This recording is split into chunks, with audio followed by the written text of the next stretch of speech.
Today we take our first look at the 2022 NHL Draft. We are going to conduct an NHL Draft Lottery simulation based on the standings as of today. Then we're going to do a mock draft for the top 10 selections, and that's coming up next. So welcome back to another video here at Top Shelf Hockey. If you're watching this, this is being posted on Christmas Day, so Merry Christmas to everybody who celebrates the holiday. I certainly hope you're all having a great day. I hope you're enjoying some time with friends and family. Certainly appreciate you taking the time to check out the channel here on Christmas Day. I wanted to provide some content for those who might need it. Not everybody has a lot of people to be around during the holidays, and some people do look forward to new content, even though it is, technically a holiday here today. So certainly hope everybody's having a great holiday. The World Junior Championships get started tomorrow, so certainly another thing for hockey fans to look forward to. But let's get started here with the 2022 NHL Draft. Now, it's kind of viewed upon as being a pretty solid draft with lots of very solid, interesting prospects. It's pretty well a consensus on who likely goes number one overall here. This won't be a huge surprise in that regard. But from spots 2 all the way down to 10, to be completely honest, it appears to be fairly wide open. We've seen a lot of prospects kind of moving up and down here through the rankings as the season has gone along, and it's certainly going to be extremely interesting. So what we're going to do now is we're going to hop onto the computer. We're going to go onto tankathon.com, where they have a draft lottery simulator. So they have all the NHL standings loaded as of today. Of course, if you've been following the channel, we usually start doing NHL draft lottery simulations, usually about an hour into January, and we'll conduct one about every 3 or 4 weeks as the standings change to see what the odds are and just kind of play around, have some fun to see who might get the pick first overall. I'd love to hear your comments as well on who you feel really needs and deserves to have this first overall selection more than the other teams, especially amongst those that are near the basement of the standings right now and in the running to have their the best chance at getting this selection. So once we complete that, then I'll show you the top 10 selections, and it is going to be based a lot on player rankings, but I am going to be factoring in a little bit on what I feel the team will do based on team need and where they're at. But when usually in the top 10, most teams pretty much always have to select the best player available majority of the time, just because it's really for the best. If you look back at draft history, a lot of times missed opportunities were made because they drafted by positional need, and that doesn't usually always work out. So let's hop on to tankathon.com and we'll go from there. Okay, so here we are on tankathon.com. So as you can see, they have the draft lottery simulator all ready to go here. The teams are in order. We have the top 16 here that would technically be in the lottery as of today. We have Arizona with the very best odds, a 16.6% chance of getting the first pick. Montreal is next, followed by Ottawa, Seattle, Buffalo, New Jersey, the New York Islanders, Columbus by way of the pick they acquired from Chicago. That was in the Seth Jones trade. Then, of course, we have the Vancouver Canucks, the Philadelphia Flyers, the San Jose Sharks, the Columbus Blue Jackets, again, so they have 2 shots here. Detroit, LA, Winnipeg, and Dallas. So certainly, let's take a look here. All we got to do is hit the sim lottery button, and then the computer will determine who gets the first overall selection. So here we go. And there we have it, folks. The Vancouver Canucks win the lottery and move up to the first overall pick. Columbus, with their own pick, also gets the top lottery spot here, moves up to number 2. So that's a massive moving up between the Canucks and the Jackets. So teams that obviously probably need to pick even more are not getting it this time. So Arizona goes 3rd, followed by Montreal, Ottawa, Seattle, Buffalo, New Jersey. The Islanders and the Blue Jackets, again, will pick at number 10 by way of the Chicago pick. So those are the top 10 picks we're going to focus on here today in our mock draft. So now let's head over and we'll take a look at who I've entered for selections for these top 10 selections. Picking first overall, we have the Vancouver Canucks. And as I mentioned, no surprise here, they will take Shane Wright of the OHL from Kingston, the consensus number 1 overall pick, even though there are some concerns. He may not be the elite level first overall player that some thought he would be even a year or 2 ago. Still, a lot of people are confident in his ability to really be a solid two-way center.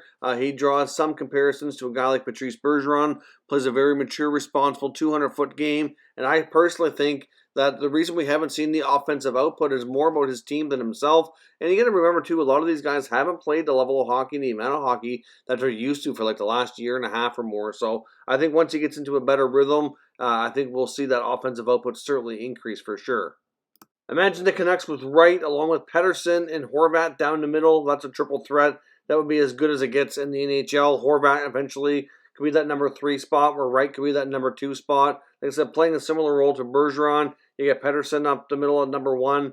That to me is a pretty solid triple threat that would let the Canucks likely be contenders for a long time. At number 2, we have the Columbus Blue Jackets. Another team very fortunate here in the draft, and I have them taking another top center, Matthew Savoie. Obviously, Savoie playing for Winnipeg in the WHL, a very prolific, offensively gifted player. The Jackets have been looking for that top center to replace Pierre-Luc Dubois ever since that Dubois for Line A trade. Savoie does not have the size that Dubois had, but he still has the skills and offensive talent to be a top 6 center, likely a number 1 pivot in the NHL. A little bit smaller, but still, I think he's a guy that the Jackets need to ignite their offense. Picking 3rd overall, we have the Arizona Coyotes, and we have them selecting Finnish winger Joakim Kemell. Now, Kemell is a player who's ranked anywhere from number 2 or 3 all the way down to 8 or 9, depending on what draft ranking service you take a look at. So it's not a real solid consensus, but I know there are many that like him to be a top 5 for sure. Likely a top 3. Right winger from Finland, 5'11", about 175 pounds. He's described as a skilled winger with very good shooting skills.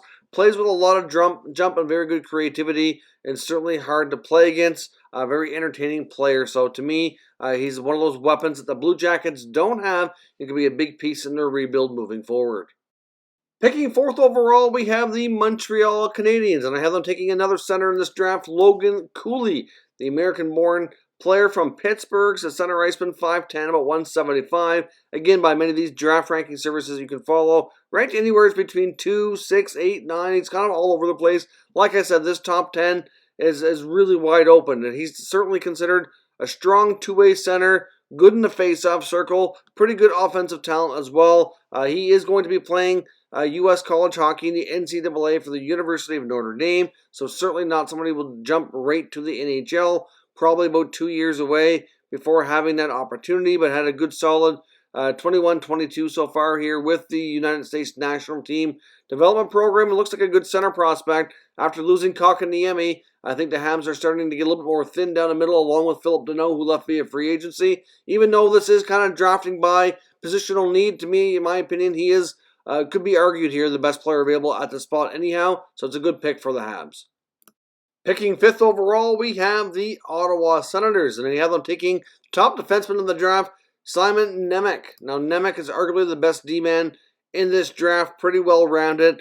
Slovakian-born defenseman, 6'1", 192, right shot D. Certainly a player the Senators could greatly use. They have all kinds of great offensive forwards, some good center prospects. The blue line is certainly the area that probably needs the most work. They have Jake Sanderson on the way, who was picked 5th overall last year, looking like he could be a stud top pair guy. They have Thomas Chabot. They have Artem Zub. They have a few other D prospects as well that are looking solid. Like, they still have Brandstrom in the system. They have Lassie Thompson. But this guy, I think, to me, would be a real solid addition to make that blue line a lot more strong. And of course, being a European-born player, he could either go to the NHL if they feel he's ready, or he could go straight to the American Hockey League as well and not have to necessarily stay in a junior-type setting. So to me, this is the best player available at this position and a good, solid suiting here for the Senators. Next up, picking 6th overall, we have the Seattle Kraken in their 2nd NHL draft. We have them selecting Russian forward Ivan Miroshnichenko. Now, Miroshnichenko is considered a pretty elite winger here. He's 6'1", 185 pounds.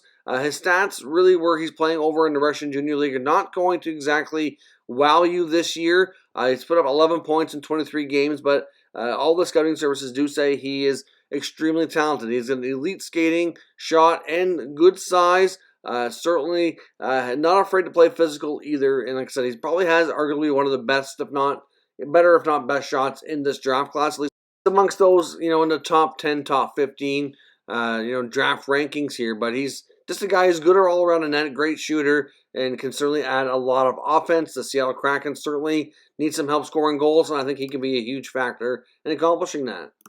Ranking 7th overall, we have the Buffalo Sabres. We have them selecting a big, strong winger here, Jerard Fagerberg. Now, of course, this player is somebody who I think would be a great fit for the Buffalo Sabres. The problem is will he be available at number 7? There's a lot of debate. Like, again, some of these players are ranked very differently depending on where you look. I can see him going as high as 2nd or 3rd, to be completely honest. It really boils down to who ends up selecting in what order here. But the Slovakian winger is 6'4", 225 pounds. Normally plays on the left side. And just as a real big, strong guy here. Like I said, ranked anywhere from 7, 8, 4. I've seen him as high as 2 in some draft boards. Certainly putting up an impressive season so far. Had a pretty solid Hlinka Gretzky tournament and not too long ago here, in 9 points in 5 games.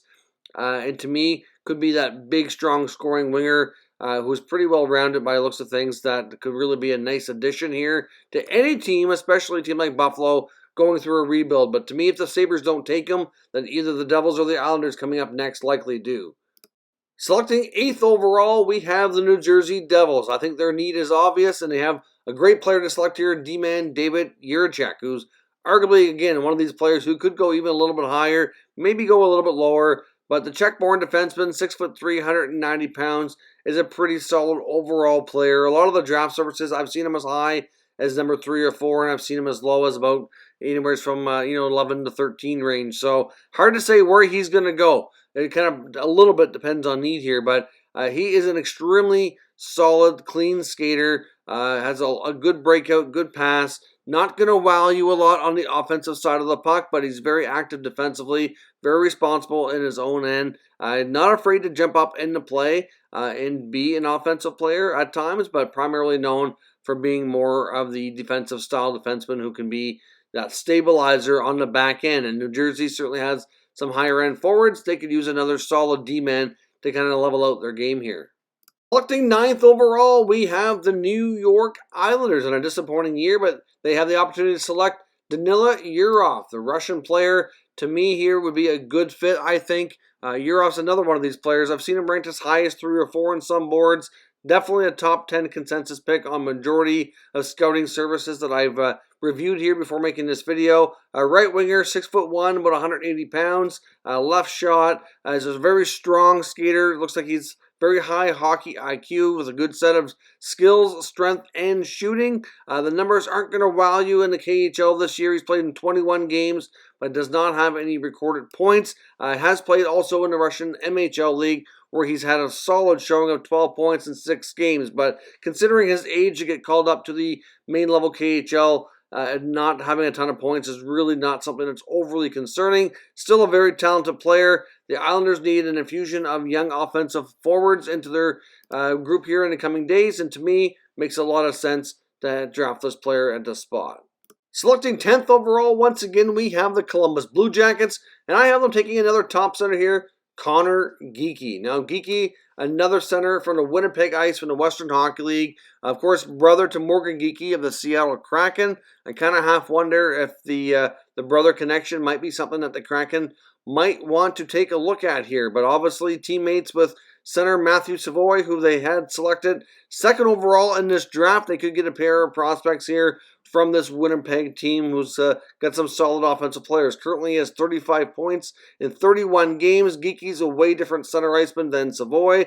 Much bigger as well, 6'4", 205 pounds. Of course, hails from Manitoba as well. Again, another player that's kind of a little bit all over the place in the draft ranking services. I've seen him as high as 5 and as low as about 20. Obviously, he's going to likely go somewhere in between. I don't know if he's going to be a top 5.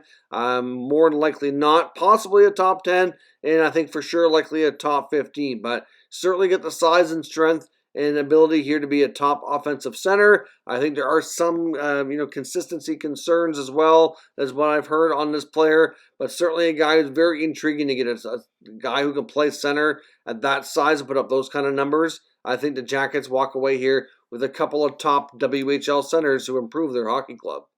So those are my top 10 selections. I hope you enjoyed this draft lottery simulation. Again, I hope you're having a very Merry Christmas. Hope you're enjoying time with friends and family. Thanks very much for checking out this channel. Let me know your thoughts and your comments down below on who you feel will be the top 10 based on the order that ended up being simulated today, who you feel they will select, and we can discuss further in the comments. Of course, as I mentioned, don't forget as well, the World Junior Championships kick off tomorrow on Boxing Day, so certainly check that out if you're not already used to watching that tournament. It's highly entertaining. A lot of the top prospects, you're going to see some players from this draft in that tournament, as well as a lot of the other top players picked in last year's draft and so on. A lot of future stars get started at this tournament. Thank you very much for watching, and I'll catch you next time.